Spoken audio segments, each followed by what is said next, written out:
Hi guys, అందరికీ నమస్కారం. So మనం ఫెస్టివల్ మోడ్లోకి వచ్చేసాము. ఈ ఫెస్టివల్ మోడ్లో భాగంగా మొన్న రాజాసాబ్ ఫిలిం చూసాము. అది యావరేజ్గా ఉంది. ఆ తర్వాత వచ్చే సినిమా మన వరప్రసాద్ గారు పండక్కి వస్తున్నారు. ఈ సినిమా ప్రీమియర్స్ ఈరోజు వేయడం జరిగింది. సో యాజ్ యూజువల్గా నేను వెళ్ళిపోయాను. 10:30కి షో స్టార్ట్ అయింది. ఇక్కడ చెప్పుకోవాల్సింది ఏంటంటే, షో స్టార్ట్ అయిన దగ్గర నుంచి ఎండ్ అయ్యే వరకు ఇదేం కర్మరా భగవంతుడా అని ప్రతిసారి అనుకుని సీన్ అంటూ ఉండదండి. అంత వరస్ట్గా ఉంది ఫిలిం. దీనికంటే సీరియల్సే బెటర్. సీరియల్లో ఉండే ల్యాగ్ కంటే దీంట్లో ల్యాగ్ ఎక్కువైపోయింది. అసలుకి ఇది సినిమా అనలేము, ఒక సీరియల్ తీశారు.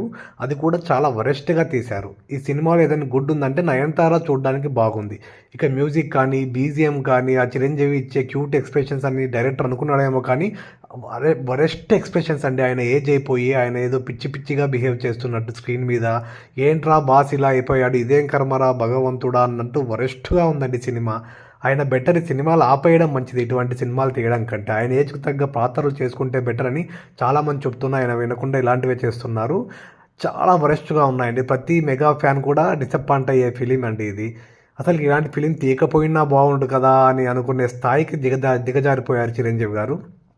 ఈ సినిమాలో అంతకుమించి ఏది లేదండి. ఫ్యామిలీ ఆడియన్స్ నేను ఏం చేసినా నవ్వుతారు, వచ్చి చూస్తారు అనే ఒక పిచ్చి కాన్ఫిడెన్స్తో అనిల్ రావిపూడి ఈ సినిమా తీసినట్టున్నాడు. వెంకటేష్ మీద వర్కౌట్ అయ్యిందేమో కానీ చిరంజీవి మీద ఇది పెద్దగా పేర్లేదండి. ప్రతి సీను వరస్ట్గా ఉందండి. ప్రతి scene, literally don't believe me, ప్రతి సీను వరస్ట్గా ఉంది. అసలుకి ఎందుకు వచ్చామరా భగవంతుడా, పడుకొని చలికి నిద్రపోయింటే బాగుండు కదరా అనే ఫీలింగ్ ప్రతి ఒక్కరికి కలుగుతుంది. చాలామంది పడుకున్నారు, చాలామంది ఇంటర్వెల్లోనే వెళ్ళిపోయారు.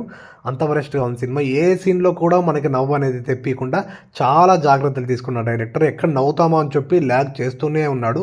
అలా వరస్ట్గా ఉందండి సినిమా. హుక్ స్టెప్ అనే సాంగ్ ఒకటి, అలా ఆయన కొంచెం లుక్స్ ఏవైతే మేనేజ్ చేశారు కాబట్టి ఆ సాంగ్ ఒకటి చూడొచ్చు. మిగతా అవన్నీ వరెస్టే అండి. అసలు 500 రూపాయలు ఈ సినిమాకి ఎందుకు పెట్టాంరా దేవుడా అన్నట్టు ప్రతి ఒక్కరు ఫీల్ అవుతారు. ఈ సినిమాకి 50 రూపీస్ కూడా వర్త్ కాదండి. సో ఇది ఈ వరప్రసాద్ గారి రివ్యూ.